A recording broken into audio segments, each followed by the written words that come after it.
The time has come. The warehouse clock read 2:13 a.m. when Ray Nolan discovered his life was about to end. Not literally, though standing in the fluorescent-lit maze of inventory shelves, surrounded by towers of shipping containers that seemed to lean in like tombstones, it felt close enough. Ray adjusted his thick-rimmed glasses and stared at the computer screen, his weathered fingers hovering over the keyboard. The audit discrepancy glowed back at him in harsh green text. Item location mismatch. 847 units unaccounted. 847 industrial-grade power tools, worth roughly $60,000, had simply vanished from the system. But Ray knew better than anyone that things didn't just vanish. In 23 years of managing supply chains, he'd learned that every missing bolt had a story, every discrepancy had a name attached to it. He pulled up the access logs. Only 3 people had remote system privileges for that particular inventory block: himself, his wife Ivy, and her brother Lance.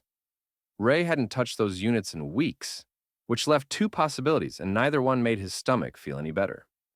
Ray's fingers moved across the keyboard with mechanical precision, following digital breadcrumbs through shipping manifests and delivery confirmations. The trail led to a depot address he didn't recognize, a warehouse facility that wasn't in their company's registered locations database.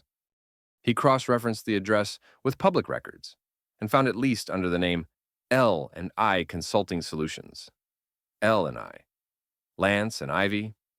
Ray sat back in his metal folding chair, the kind of cheap furniture that had been his office companion for over 2 decades, while others got the leather executive seats. He should have felt angry, should have felt betrayed. Instead, he felt nothing at all, just the familiar numbness that had settled over him like a second skin somewhere around his 40th birthday. He opened a new email, attached the audit files, and typed a single line in the subject field: V-Start Protocol. Then he sent it to his personal email address and deleted it from the company server. Ray gathered his papers, turned off the computer, and walked through the empty warehouse toward the exit. His footsteps echoed in the cavernous space, past rows of shelving that stretched up toward the industrial ceiling, like the ribs of some massive beast. Tomorrow would bring the usual routine: Ivy's morning presentation to the board, Lance's loud laughter echoing from the break room, Dean texting back single-word responses when Ray tried to connect with his 20-year-old son. But tonight something had shifted. Tonight Ray had found the first thread, and he was very good at following threads. The next morning arrived with the kind of artificial brightness that only fluorescent office lighting could provide. Ray sat in his cramped office, really more of a converted storage closet with a window, watching through the glass partition as Ivy commanded the conference room. She stood at the head of the mahogany table in her charcoal business suit, gesturing elegantly toward a projection screen filled with colorful charts and profit margins. Our Q3 logistics efficiency has exceeded projections by 12%, Ivy was saying, her voice carrying that practiced corporate confidence that had charmed investors for years. The streamlined inventory management protocols have eliminated waste and maximized throughput across all distribution channels. Ray knew those protocols. He'd designed them. But watching Ivy present them as her own innovation, he felt that familiar numbness settle deeper into his chest. The board members nodded approvingly, scribbling notes and murmuring their satisfaction. Bernard and Lillian Perry, Ivy's wealthy parents who owned controlling interest in the company, beamed with pride from their seats at the far end of the table. Lance Perry lounged in his chair beside Ivy, his expensive suit perfectly tailored, a gold watch catching the light as he gestured dismissively at some minor point in the presentation. Ray had seen that watch before, a Rolex Submariner that cost more than Ray's annual salary. Funny how a consulting fee could stretch so far. "Dad, you coming to lunch?" Dean appeared in Ray's doorway, though his attention was already drifting toward his phone screen. At 20 years old, Dean had Ivy's sharp features and Ray's height, but none of Ray's patience for details.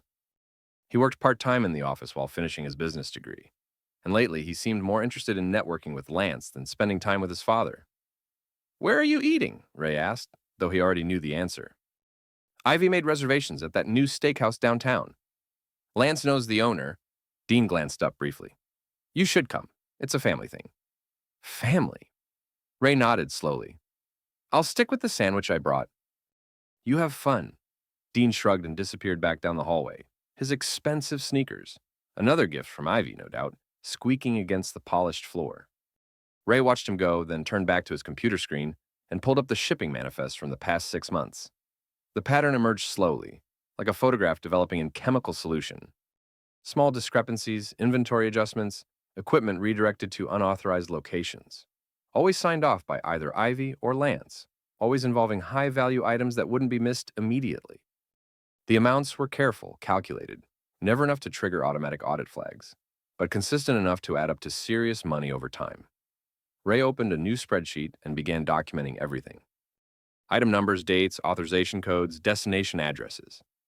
By the time his coworkers returned from their long lunch, laughing and loosening their ties, Ray had compiled a comprehensive record of what appeared to be systematic inventory theft stretching back 18 months. He saved the file to a flash drive and locked it in his desk drawer.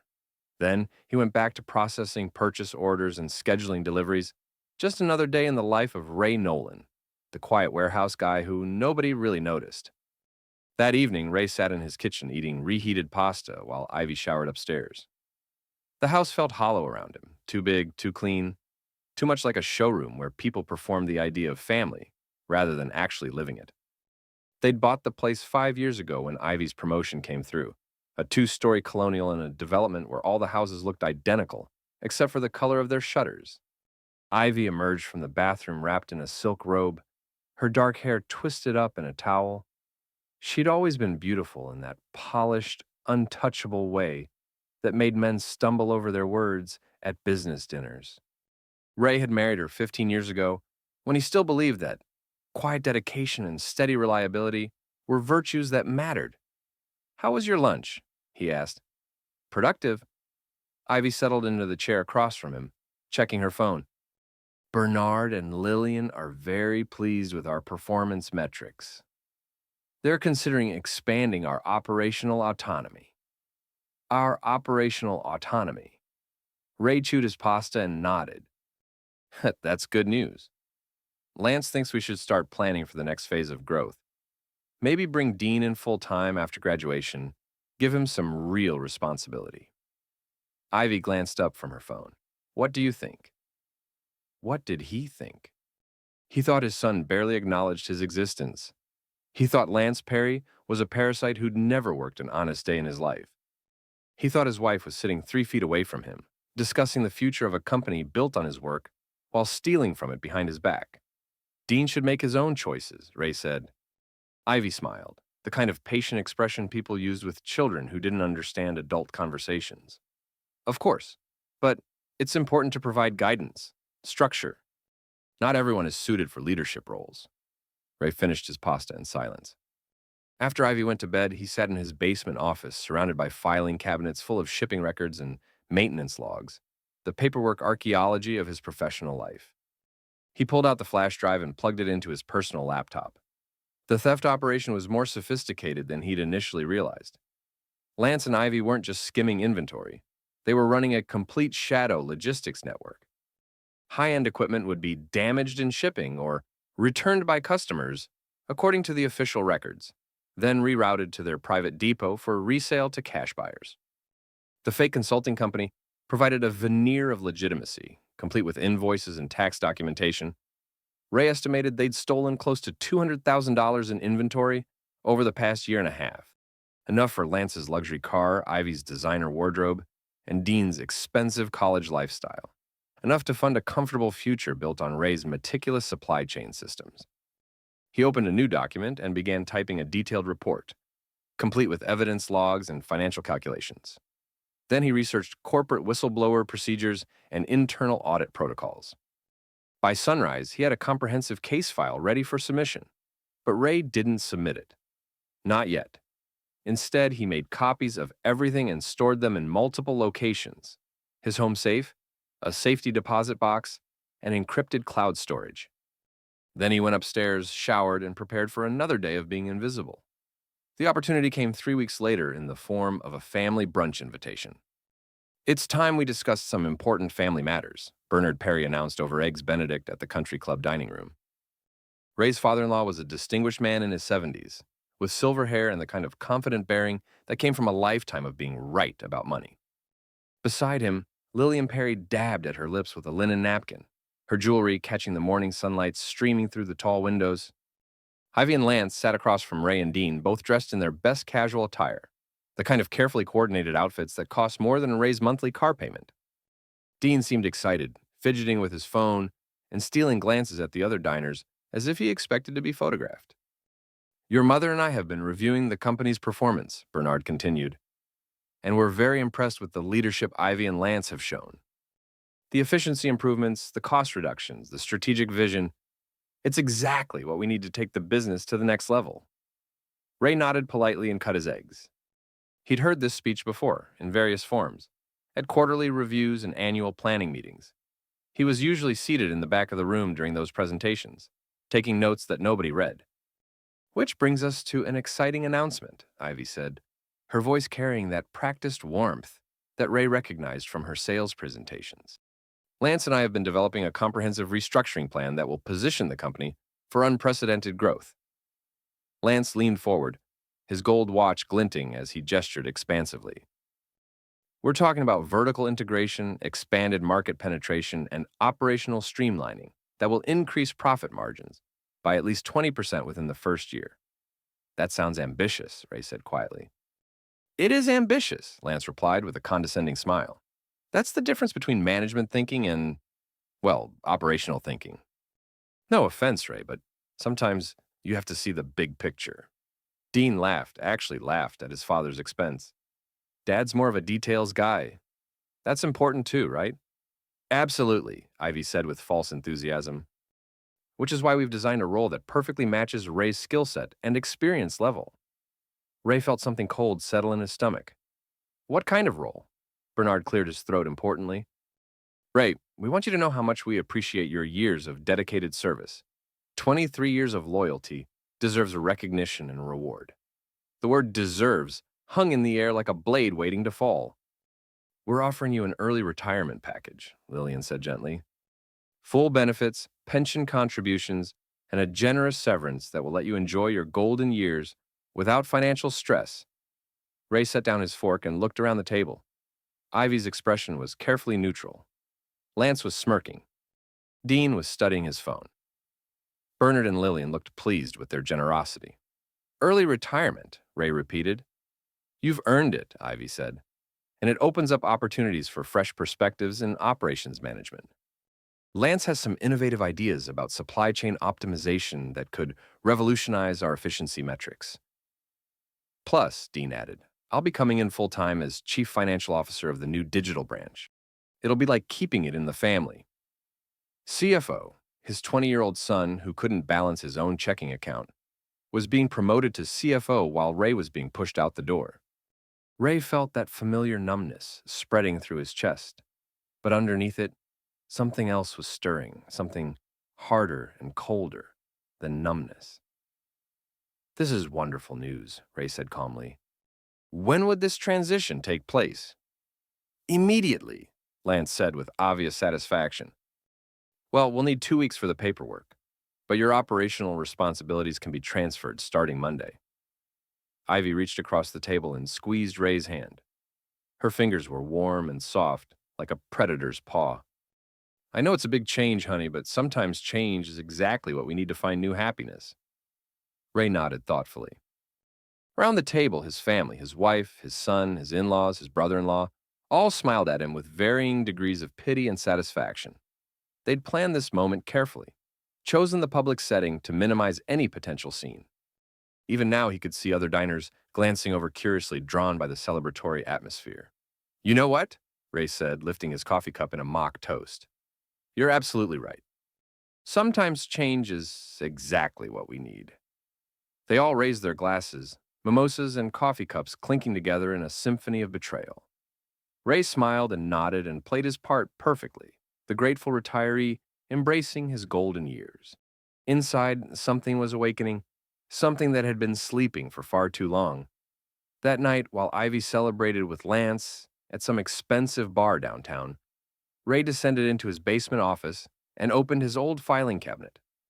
In the back, behind decades of warranty information and tax returns, he found what he was looking for, a metal box containing a computer hard drive that had been obsolete for 10 years. He plugged the drive into an adapter and connected it to his laptop. The files were still there: surveillance logs, access records, financial data, and security footage from the years when Ray had designed and maintained the company's entire digital infrastructure.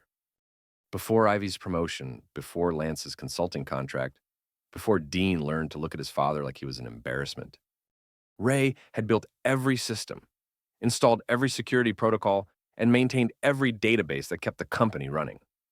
He knew where every digital skeleton was buried because he dug most of the graves himself. And unlike his soon-to-be former family, Ray had never deleted anything. He opened a new document and began typing. Not a resignation letter. He'd submit that Monday morning with appropriate professional courtesy. This was something else entirely. This was a blueprint. At the top of the page, he typed, Operation Cleanhouse, Phase 1. Monday morning arrived with unseasonable rain, the kind of dreary downpour that made office buildings feel like refuges from the outside world. Ray arrived early as always and submitted his resignation letter to Human Resources before anyone else had finished their first cup of coffee. By the time Ivy and Lance arrived, word had already spread through the office. Ray watched from his soon-to-be former desk as colleagues stopped by Ivy's office to offer congratulations on the transition and condolences on losing such a dedicated employee. She accepted both with gracious professionalism, playing the role of the appreciative successor who would honor Ray's legacy. Around 10 o'clock, Paula Griggs knocked on Ray's door. Paula was a compliance officer in HR who'd started at the company around the same time as Ray. She was a thin, sharp-eyed woman in her 50s who'd never married and seemed to view corporate politics with the same enthusiasm most people reserve for root canal procedures. "Heard you're escaping," Paula said, settling into the uncomfortable plastic chair across from Ray's desk. "Early retirement, time to pursue other interests," Paula snorted. "Right. Like Ivy and Lance pursuing operational efficiency." She glanced around to make sure they were alone, then leaned forward conspiratorially. "You know they're setting up Lance to take over your entire department, right? Kids never managed so much as a grocery list, but apparently he's the future of supply chain management." Ray nodded neutrally. He'd always liked Paula's directness, her complete inability to pretend that office politics made sense. "Between you and me," Paula continued, "I've been getting some interesting questions from the insurance auditors lately. Seems there's been an unusual increase in shipping damage claims and customer returns. Nothing actionable yet, but..." She shrugged meaningfully. "Interesting," Ray said. Paula studied his face for a moment. "You know, Ray, in my experience, the quiet ones are usually paying attention to things the loud ones miss. If you ever notice anything that might interest compliance review, I'd be happy to listen." After Paula left, Ray finished boxing up his personal belongings. A few family photos, some reference manuals, a coffee mug that Dean had given him for Father's Day 5 years ago. The photos felt heavy in his hands, relics from a time when he'd believed in the performance of family happiness.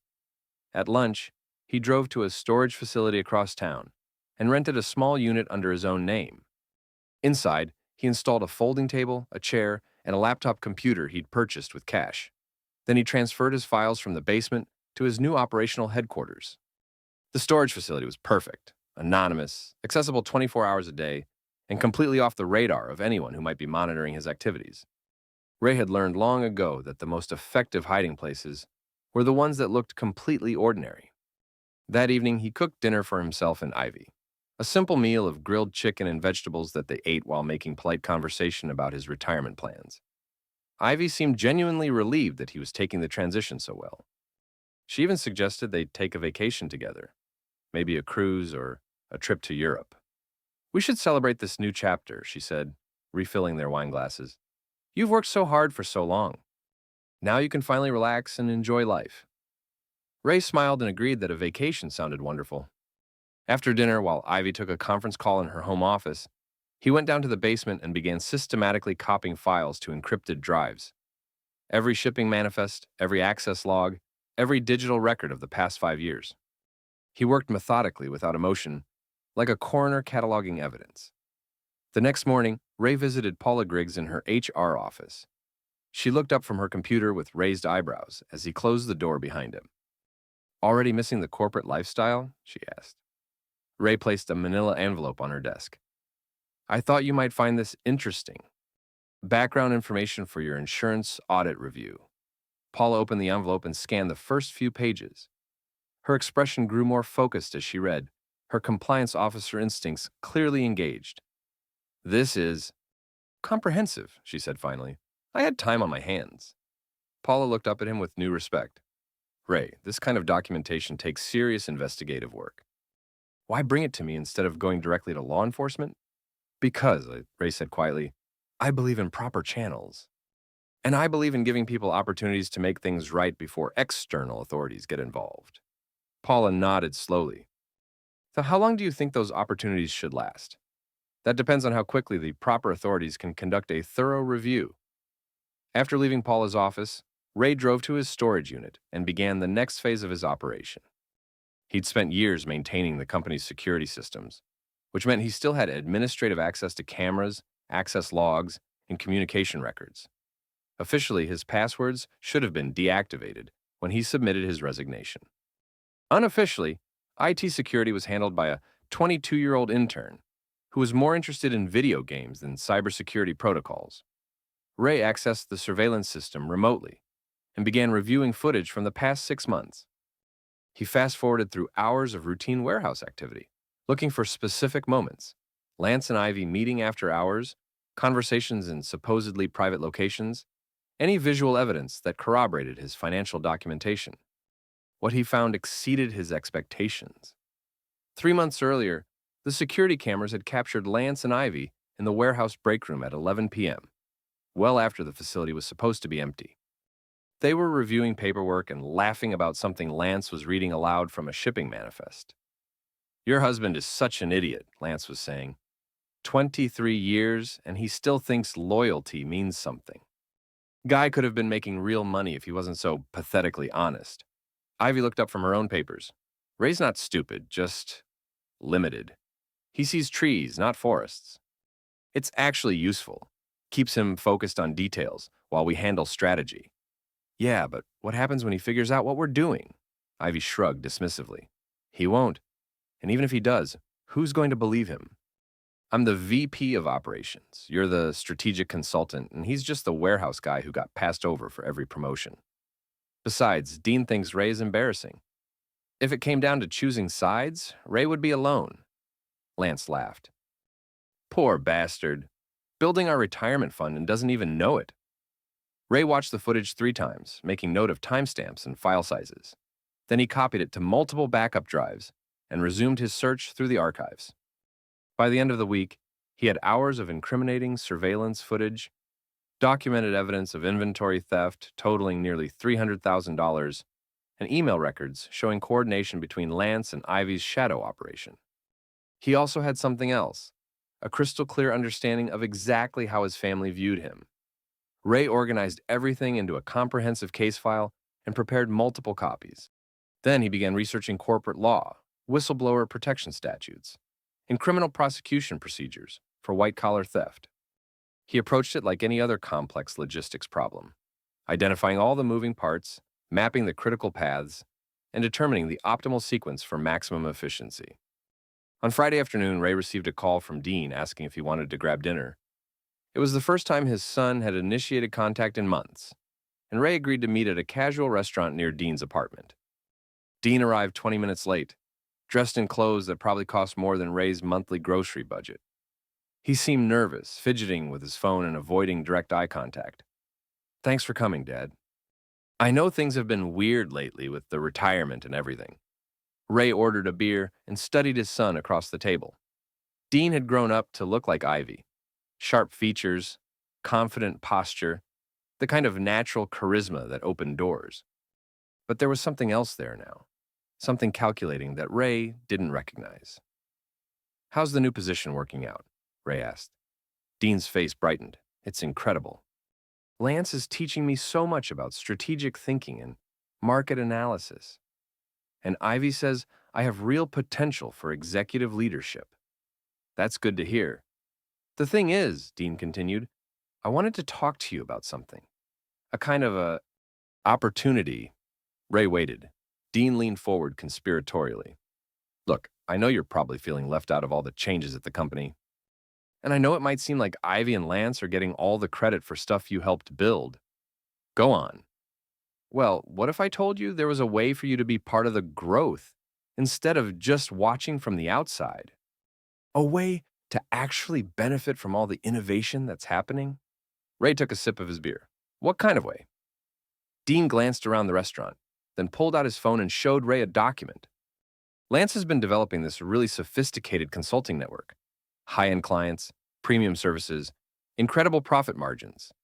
But the thing is, it requires some creative approaches to inventory management and resource allocation. Creative approaches? Ray nodded thoughtfully. Sounds complicated. That's where you come in.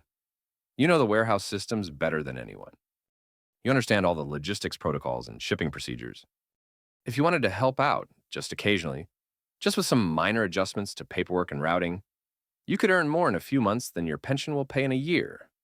Ray stared at his 20-year-old son, who was actively trying to recruit him into his own victimization.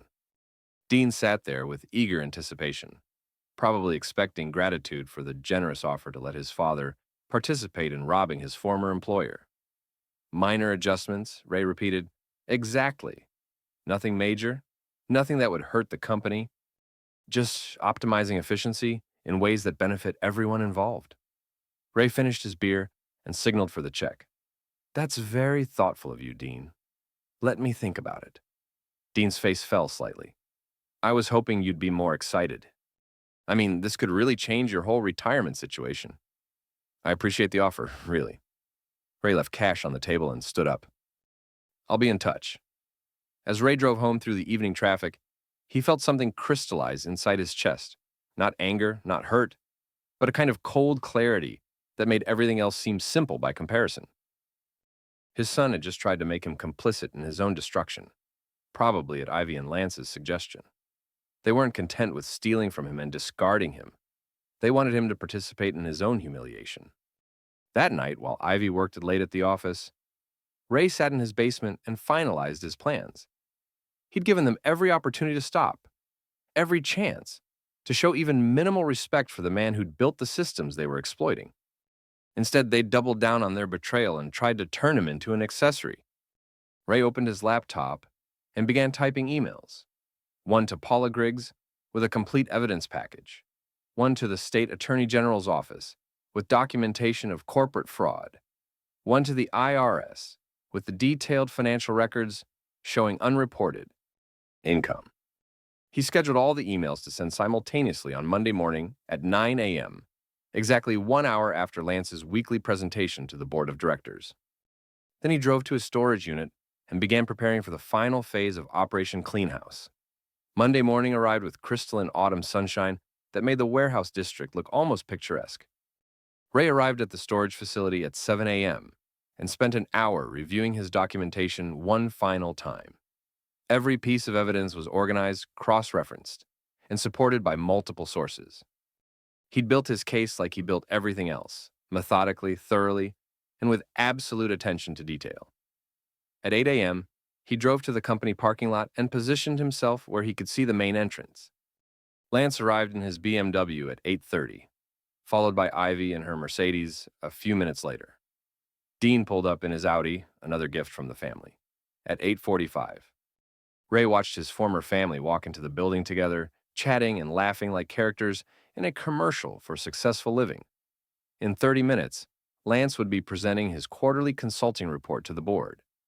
Ivy would be discussing operational improvements and cost savings. Dean would be learning valuable lessons about strategic leadership. At 9 a.m. exactly, Ray's scheduled emails deployed like digital cruise missiles. Paula Griggs received a comprehensive evidence package documenting systematic inventory theft, complete with financial analysis, surveillance footage, and communication records. The State Attorney General's office received a formal whistleblower complaint with supporting documentation. The IRS received detailed records of unreported income and potential tax evasion. But those were just the opening moves. Ray had spent the weekend preparing individual packages for every member of the board of directors, every major client, and every regulatory agency with oversight authority. He'd researched journalists who specialized in corporate fraud, prepared press releases with verified facts and supporting evidence, and identified law enforcement contacts who handled white-collar crime. By 10 a.m., Lance's presentation had been interrupted by emergency calls from 3 different government agencies. By 11 a.m., Ivy was in emergency meetings with corporate legal counsel. By noon, Dean was sitting in his car in the parking lot, making frantic phone calls to find out what was happening. Ray watched it all unfold from his storage unit, monitoring news feeds and government databases, as his carefully orchestrated attack dismantled everything his former family had built. He felt no satisfaction, no vindication, just the mechanical efficiency of a complex operation, proceeding according to plan. The first arrests came on Wednesday. Lance was taken into custody at his apartment at 6 a.m., charged with conspiracy to commit fraud, theft of corporate assets, and money laundering. The local news showed footage of him being led away in handcuffs, his expensive suit wrinkled, and his gold watch confiscated as evidence. Ivy was arrested at the office 2 hours later. The charges were more extensive: grand theft, racketeering, conspiracy, and violation of fiduciary duty. Ray watched the news coverage from his storage unit, observing with clinical detachment as his wife of 15 years was processed through the criminal justice system like any other defendant. Dean's arrest came that afternoon. Despite his limited involvement, the prosecutors had enough evidence to charge him with conspiracy and fraud. The image of Ray's son in handcuffs, looking confused and terrified, was broadcast on every local news channel. By Friday, the story had spread beyond local media. Corporate fraud cases involving family businesses had a particular appeal for national news outlets, especially when they included surveillance footage of the perpetrators mocking their victim. Ray watched CNN's coverage of the warehouse scandal while eating a sandwich at his storage unit, noting with professional interest how thoroughly his evidence package had been utilized. The financial damage was comprehensive. Lance's consulting company was shut down by federal authorities, its assets seized for victim restitution. Ivy lost her position, her professional license, and her access to the family trust fund. Dean was expelled from college and faced the possibility of significant prison time. But Ray wasn't finished. The next phase required more subtle tactics, the kind of surgical precision that came from decades of understanding how systems worked and where their vulnerabilities lay. Ray had identified every aspect of his former family's lifestyle that depended on reputation, trust, and social connections. Now, he systematically destroyed each one. Bernard and Lillian Perry had built their fortune on carefully cultivated relationships within the business community. Ray provided anonymous tips to competitors about the family's legal troubles, shared documentation of Lance's gambling debts with their country club associates, and made sure every charity board and social organization knew about the criminal. Charges! Within a month, the Perry family was radioactive within their social circle. Bernard resigned from multiple boards of directors. Lillian withdrew from her charitable organizations. Their country club membership was quietly revoked. Ray documented it all with the same meticulous attention to detail he'd applied to inventory management. Every consequence, every domino that fell, every connection that was severed. He kept comprehensive records not out of satisfaction, but because thoroughness was simply his nature. The trial lasted 6 months. Ray testified as the primary witness for the prosecution, spending 3 days on the witness stand, methodically explaining how his former family had exploited the systems he'd built. He answered every question with calm precision, providing facts without editorializing, letting the evidence speak for itself. Ivy's defense attorney tried to portray Ray as a bitter ex-husband seeking revenge, but the surveillance footage and financial records made such arguments irrelevant. Lance attempted to claim he was merely following Ivy's instructions, but his own recorded comments about Ray's pathetic honesty undermined any claim of innocent compliance. Dean's lawyer argued for leniency based on his age and limited involvement, but the prosecution's evidence showed he'd actively recruited his own father into the conspiracy. The jury deliberated for less than 4 hours. Lance received 8 years in federal prison and was ordered to pay full restitution. Ivy got 12 years and forfeiture of all assets connected to the scheme. Dean, as a first-time offender, received 3 years and 5 years probation. Ray attended the sentencing hearing and listened as the judge explained how the defendants had violated the most basic principles of trust and family loyalty. Ivy looked directly at him only once during the proceedings, a brief moment of eye contact that revealed nothing but exhaustion. After the sentencing, Ray walked out of the courthouse into bright spring sunshine. Reporters approached him for comments, but he politely declined and continued to his car. He had nothing to say that wasn't already in the court record. That evening, Ray sat in his new apartment, a modest one-bedroom place across town from the house he'd shared with Ivy, and opened his laptop. The company had offered him a consulting position helping to rebuild their security protocols, but he'd declined. Instead, he'd been researching logistics opportunities in other cities, other industries where his expertise might be valued. The doorbell rang at 8 p.m. Ray answered it to find Paula Griggs standing in his hallway, holding a bottle of wine and wearing the closest thing to a smile he'd ever seen on her face. "Thought you might want some company," she said. "Unless you're too busy planning your next corporate takedown." Ray stepped aside to let her in. "I'm retired from that particular line of work." Paula settled onto his couch and opened the wine. "You know, in 30 years of HR work, I've never seen anything quite like what you pulled off. It was like watching a masterclass in strategic patience." Ray poured 2 glasses and sat across from her. "I just documented what was already happening." "Right, and Napoleon just documented his way across Europe." Paula raised her glass in a mock toast to thorough documentation and proper channels. They drank in comfortable silence for a while, watching the evening news coverage of unrelated corporate scandals.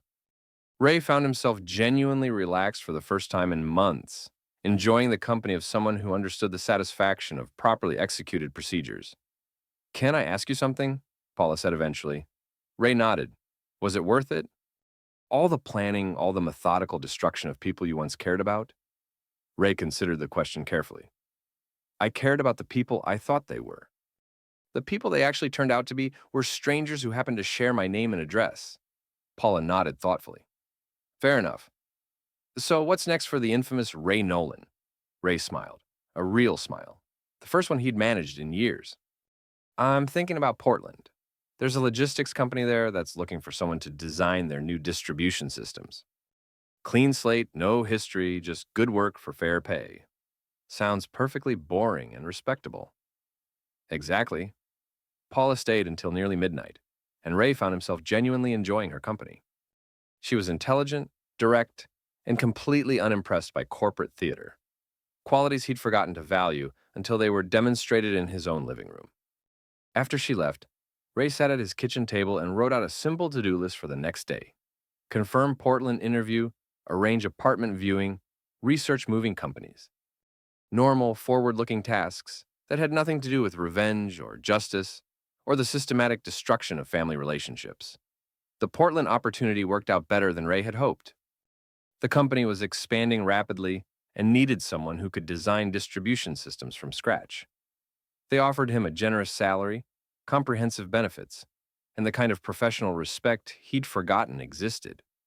Ray spent his last week in town closing accounts, forwarding mail, and disposing of the accumulated artifacts of his former life. He donated most of his furniture to charity, sold his car to a dealership, and packed his essential belongings into a rented moving truck. On his final day, Ray drove past the warehouse where he'd spent 23 years of his life. The building looked exactly the same. Gray concrete walls, loading docks, rows of windows reflecting the afternoon sun. But the parking lot was nearly empty, and there were 4 lease signs posted near the main entrance. The company had survived the scandal, but barely. The theft investigation had revealed systemic security vulnerabilities that spooked major clients. Several contracts had been canceled, the board of directors had been restructured, and the workforce had been reduced by 40%. Bernard and Lillian Perry had sold their controlling interest to a larger corporation and retired to Florida, their reputation in tatters. Ray felt no satisfaction watching the place decay.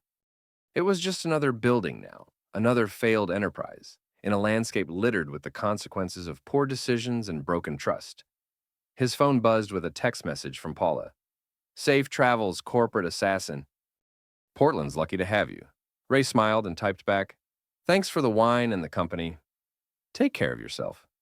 He drove to the storage facility for one final visit. Inside his rented unit, he gathered the last boxes of evidence files and surveillance footage. The prosecution had copies of everything they needed, and the appeals process would likely drag on for years. But Ray's part in that story was finished.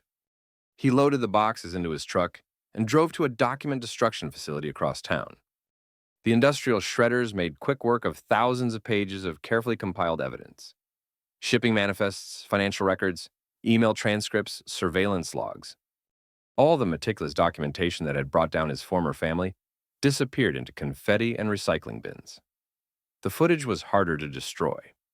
Ray had hours of surveillance video showing Lance and Ivy mocking him, discussing his weaknesses, planning his professional destruction. Part of him wanted to preserve it as a reminder of who they really were beneath their performed affection. But keeping such records felt like carrying poison in his pocket. He reformatted every hard drive, deleted every digital file, and dropped the empty storage devices into an electronics recycling bin. Then he returned the keys to his storage unit and drove toward the interstate. Portland welcomed Ray with steady rain and the kind of overcast skies that made indoor work feel cozy rather than claustrophobic. His new apartment was a studio in a converted warehouse district, with exposed brick walls and large windows that overlooked the Willamette River. It was smaller than his former house, but infinitely more peaceful. The logistics company, Pacific Distribution Solutions, operated out of a modern facility near the airport. Ray's new colleagues were younger than his former coworkers, but more genuinely collaborative. They treated him as a respected expert rather than an obsolete relic, asking thoughtful questions about his design proposals and implementing his suggestions with enthusiasm. "This inventory tracking system is brilliant," said Jennifer Walsh, the company's operations manager, during Ray's second week. "How did you develop such sophisticated loss prevention protocols?" Ray adjusted his glasses and smiled. "Experience teaches you to plan for every possible failure point." Within 6 months, Ray had redesigned Pacific Distribution's entire supply chain, reducing costs by 30% and improving delivery times across all service areas. The company's CEO offered him a partnership stake and a permanent position as Chief Operations Officer. Ray accepted both offers and bought a small house in southeast Portland, a craftsman bungalow with a garden and a workshop in the basement. He filled the workshop with woodworking tools and began building furniture, tables, bookshelves, cabinets designed with the same precision he'd once applied to shipping systems. Paula visited during his first winter in Portland, arriving on a February weekend when the city was blanketed in unusual snow.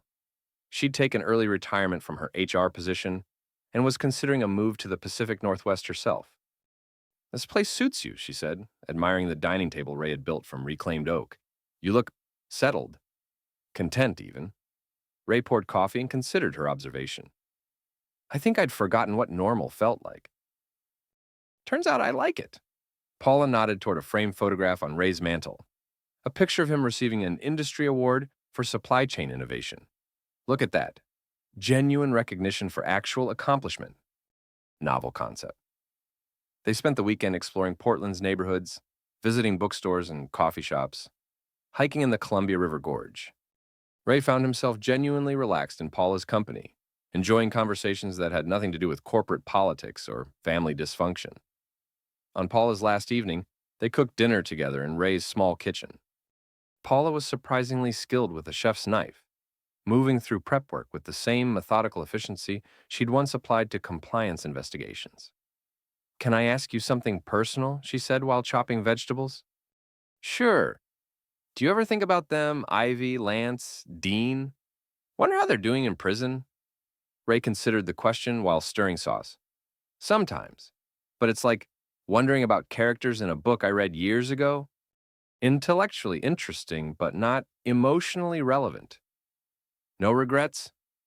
No second thoughts about how far you took things?" Ray turned to face her directly. "Paula, they didn't just steal money. They stole years of my life, my trust in my own family, my sense of self-worth. Then they tried to make me complicit in my own victimization. The only thing I regret is waiting so long to respond." Paula nodded approvingly. "Good answer. I was hoping you hadn't gone soft in your old age." After dinner, they sat on Ray's couch, drinking wine and watching the snow fall outside his windows. The conversation drifted to lighter topics: books they'd read, places they wanted to travel, Paula's plans for retirement. "I've been thinking about that consulting offer in Seattle," Paula said. "Corporate ethics training for tech companies. Apparently there's a real market for people who understand how to prevent insider fraud. Ray laughed. I wonder why. As the evening wound down, Paula gathered her coat and prepared to return to her hotel. At the door, she paused and looked back at Ray. You know what I find most impressive about your whole revenge operation? She said. What's that? You didn't become like them. You could have turned bitter, paranoid, vindictive. Instead, you just moved on, built something better. After Paula left, Ray sat in his quiet house and reflected on her words. She was right. He had moved on, not just geographically, but emotionally. The anger and numbness that had defined his last years with Ivy had been replaced by something he'd almost forgotten existed: genuine contentment. His phone buzzed with an email notification. Ray glanced at the subject line and felt his stomach tighten. Appeal update. State vs. Perry et al. The message was from the prosecutor's office, updating him on the status of his former family's legal appeals. Lance's sentence had been upheld. Ivy's conviction was being reviewed, but was expected to stand. Dean had been granted early parole due to good behavior and his cooperation with ongoing investigations. Ray deleted the email without reading the details. Their legal proceedings were no longer his concern. He had testified truthfully, provided complete evidence, and allowed the justice system to function as designed. Whatever happened next was between them and their lawyers. The next morning brought news that was more personally relevant. Pacific Distribution had been approached by a major e-commerce company about expanding their operations to include nationwide distribution. The contract would require designing a completely new logistics network spanning 12 states. Ray spent the next 3 months traveling across the country, visiting potential warehouse locations, interviewing local managers, and designing distribution systems that would handle millions of packages annually. It was the kind of complex, large-scale project he'd always dreamed of leading, but had never been given the opportunity to attempt. The project's success exceeded everyone's expectations. Pacific Distribution's revenue doubled within the first year, and Ray found himself profiled in industry publications as an example of innovative supply chain management. The recognition was genuine, based on measurable results, rather than office politics or family connections. During the project's completion celebration, Ray received an unexpected phone call from his former company's new management. They were struggling with the logistics systems that had been disrupted during the fraud investigation and wanted to hire Ray as a consultant to help rebuild their operations. Ray politely declined. With respect, he told the caller, I'm not interested in going backward, but I'd be happy to recommend some excellent consultants who specialize in organizational recovery. The irony wasn't lost on him. His former employer was offering to pay premium consulting rates for the same expertise they'd dismissed as obsolete when they forced his retirement. But Ray felt no temptation to return. He'd built something better in Portland, surrounded by people who valued his contributions, without needing to be convinced of their worth. As spring arrived in Portland, Ray began receiving letters forwarded from his old address. Most were routine: bank statements, magazine subscriptions, marketing materials. But one envelope caught his attention. His name and former address written in handwriting he recognized. Inside was a single sheet of paper with a brief message. Dad, I get out next month. I know I have no right to ask, but I'd like to talk to you. I understand if you don't want to see me. Dean. Ray read the letter twice, then set it aside and continued with his evening routine. The next morning, he drafted a reply. Dean, I'm glad to hear you're being released. I've moved to Portland and started a new life here. I think it's best if we both focus on moving forward rather than revisiting the past. I wish you success in rebuilding your life. Ray. He mailed the letter that afternoon and felt a sense of closure he hadn't expected. Dean was no longer his son in any meaningful sense, just another young man who'd made serious mistakes and would have to live with the consequences. Ray's paternal obligations had ended when Dean chose to participate in his betrayal. 3 months later, Ray was promoted to senior partner at Pacific Distribution Solutions and given equity ownership in the company. At the promotion ceremony, surrounded by colleagues who respected his expertise and achievements, Ray felt something he'd never experienced in his previous career: genuine professional satisfaction.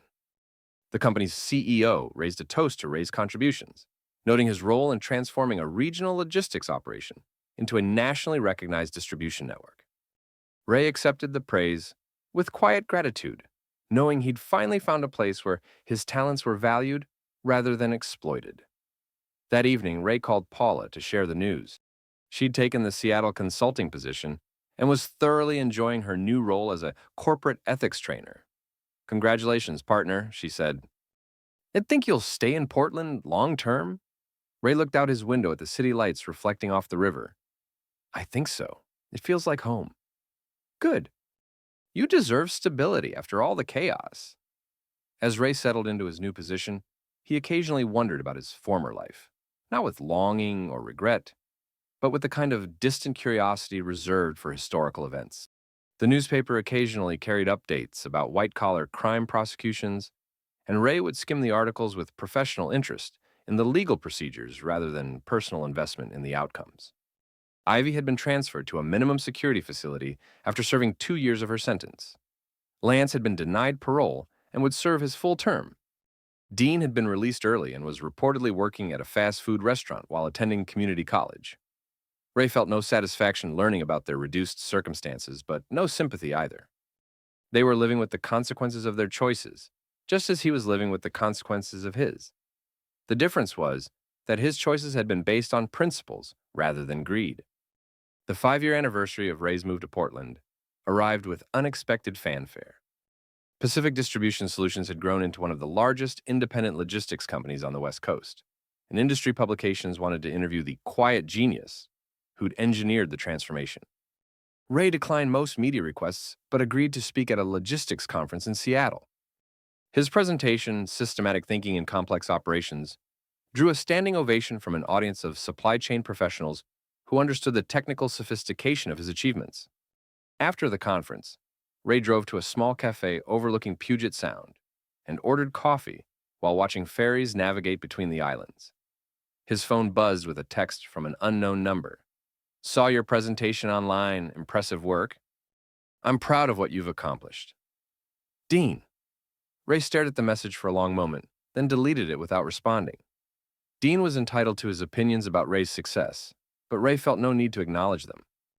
The man who might have cared about his son's approval had died in that warehouse 5 years ago, replaced by someone with different priorities and clearer boundaries. The sun was setting over the water when Ray's phone rang with a call from Paula. "How did the presentation go?" she asked. "Better than expected. Think I might actually be getting good at this public speaking thing." Paula laughed.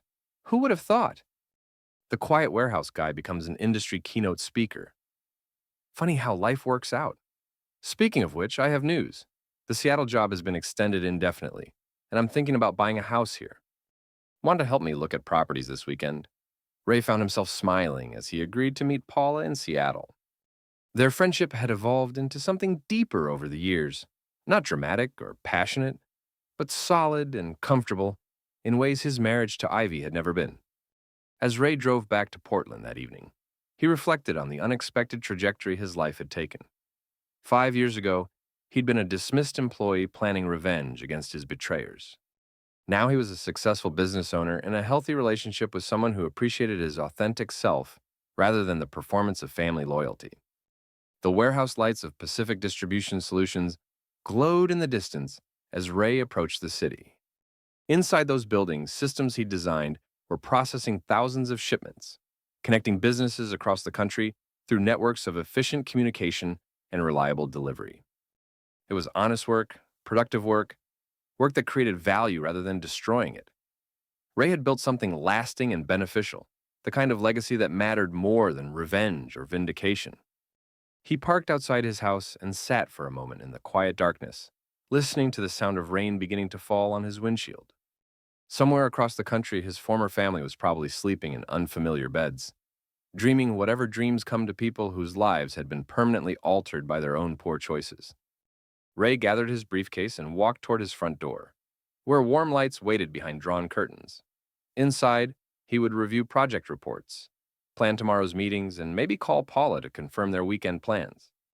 It was a good life, not perfect, but genuine and earned through honest effort, rather than manipulation or betrayal. Ray had learned to value authenticity over performance, competence over charisma, and real accomplishment over empty recognition. As he turned the key in his lock, Ray allowed himself one final thought about the people who'd once shared his name and address.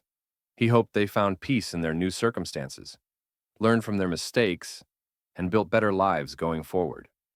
But mostly, he hoped they stayed far away from his.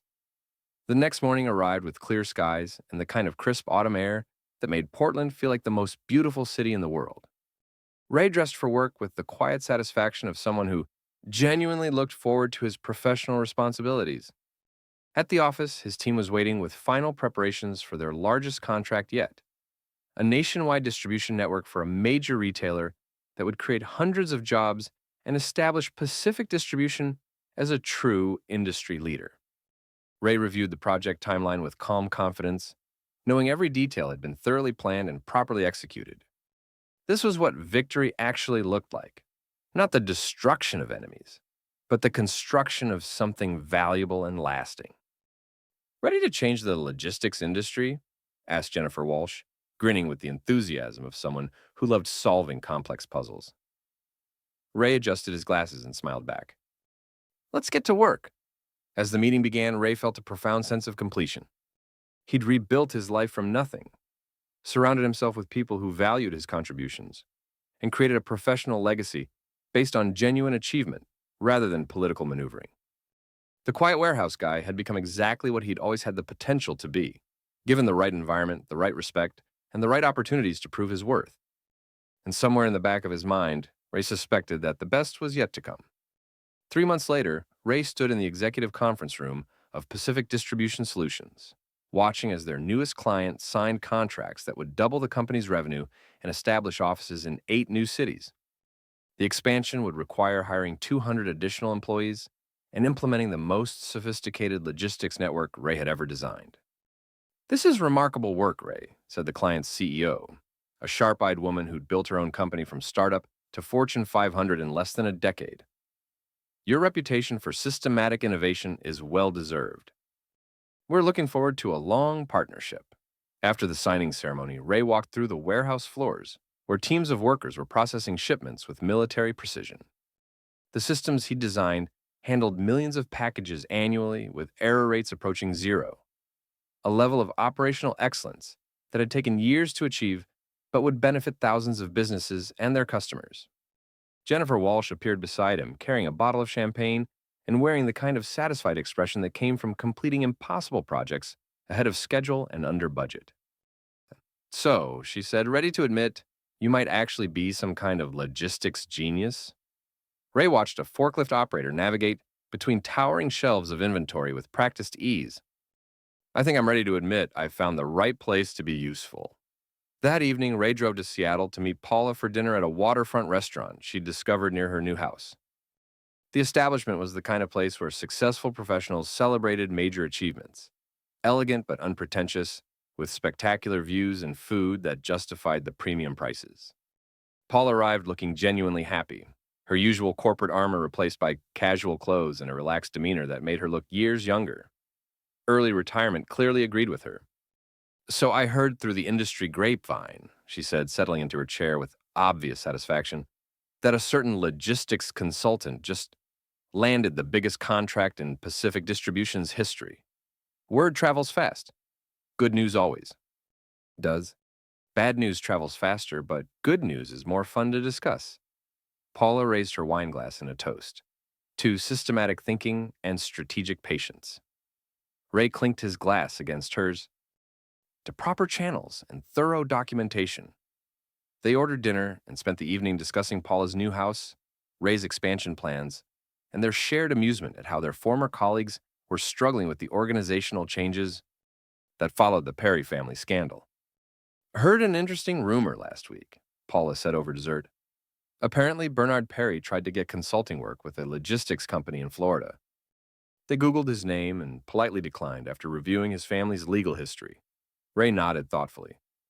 "Natural consequences of poor reputation management. Speaking of which, I also heard that Lance is being transferred to a different facility after some kind of incident with another inmate. Seems his charm doesn't work as well in federal prison." Ray felt no satisfaction hearing about Lance's difficulties, but no sympathy either.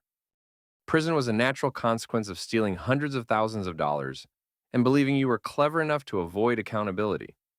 What about Dean? Paula asked. Any word from him lately? He sent a few messages over the years.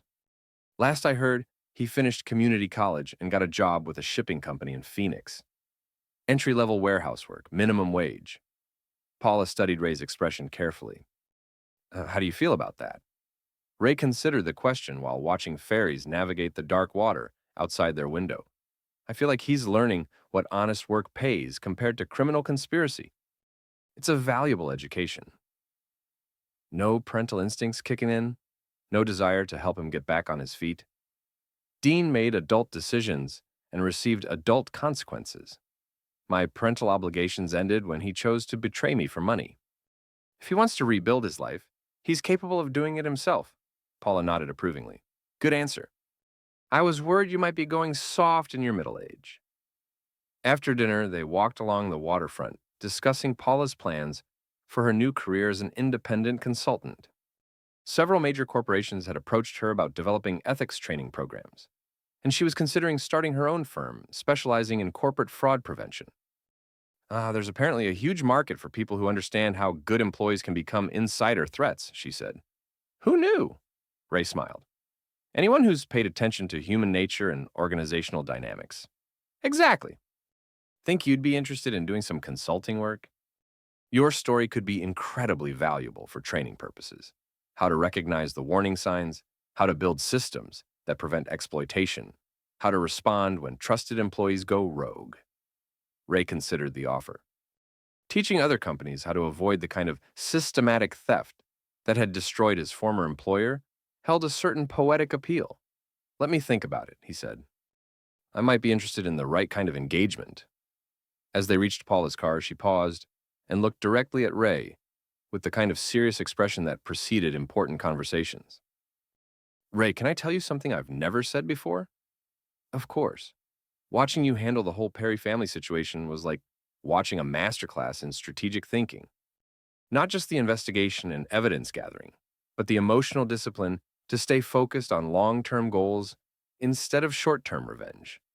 Most people would have made it personal and messy. You made it systematic and clean.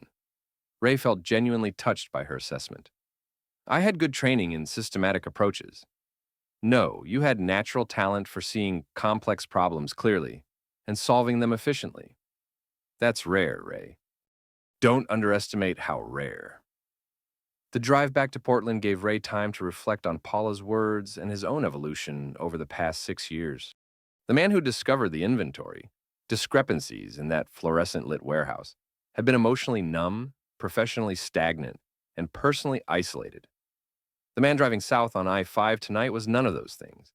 Ray had rebuilt himself as deliberately as he'd rebuilt Pacific Distribution's logistics network, identifying weaknesses, designing improvements, implementing changes with patient persistence until the system functioned at optimal efficiency. The result was a life that actually resembled the goals he'd had as a young man: meaningful work, genuine respect from colleagues, a healthy relationship with someone who appreciated his authentic self, and the kind of financial security that came from real value creation rather than political maneuvering.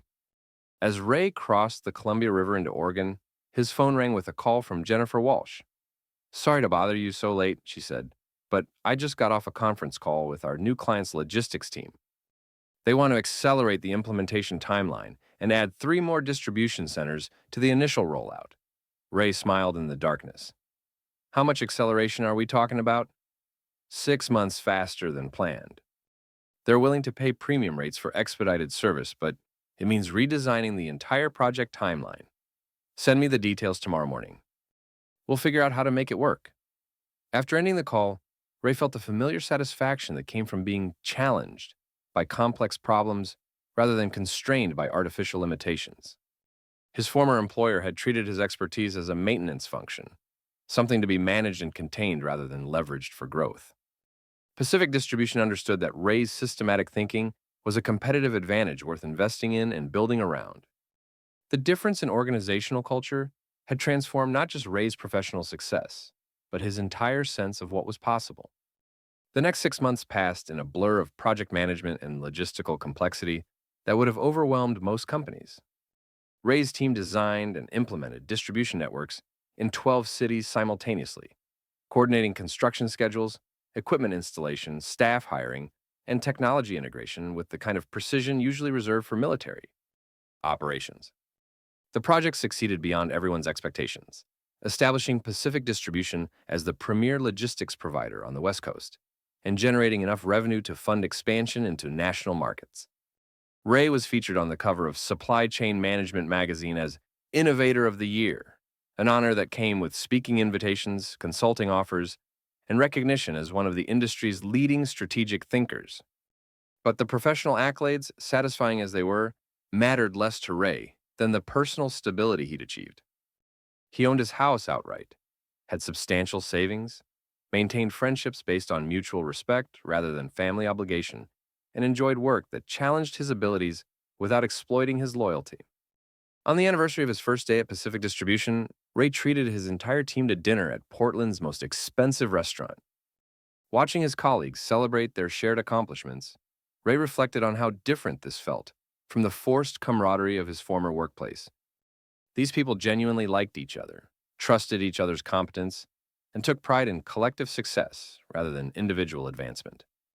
They were building something lasting together, creating value that would benefit their clients, employees, and community for years to come. "Speech," called out Jennifer Walsh, raising her wine glass toward Ray. "The man who turned us from a regional shipping company into a logistics empire should say something profound and inspiring." Ray stood up slowly, looking around the table at faces that had become genuinely familiar over the years. "6 years ago, I learned that the only thing worse than being underestimated is underestimating yourself. All of you have shown me what's possible when talented people work together toward shared goals, instead of competing for artificial advantages." He paused, thinking about the path that had led him from that fluorescent-lit warehouse to this elegant restaurant surrounded by people who valued his contributions. "The most successful revenge," Ray continued, "is building something better than what you lost." "Thank you for helping me do exactly that." The applause was genuine and sustained, the kind of recognition that came from mutual respect rather than political obligation. Ray sat down feeling more professionally satisfied than he'd ever imagined possible. Later that evening, Ray stood on his back porch overlooking the Willamette River, watching the city lights reflect off the water while talking to Paula on the phone. She'd officially launched her consulting firm and already had more clients than she could handle. "I keep getting requests for that corporate fraud prevention seminar we discussed," she said. "Still interested in co-presenting?" "The fee structure is very attractive." Ray considered the offer. Teaching other companies how to recognize and prevent the kind of systematic exploitation he'd experienced felt like a natural extension of his current work. What kind of time commitment are we talking about?" "Quarterly seminars, maybe some custom workshops for specific clients. Nothing that would interfere with your primary responsibilities, but enough to establish you as a thought leader in organizational security. Send me the proposal details." "I think I'm ready to try something new." As Ray ended the call and prepared for bed, he felt a profound sense of completion that had nothing to do with revenge or vindication. He'd built a life based on authentic values, genuine relationships, and real accomplishments.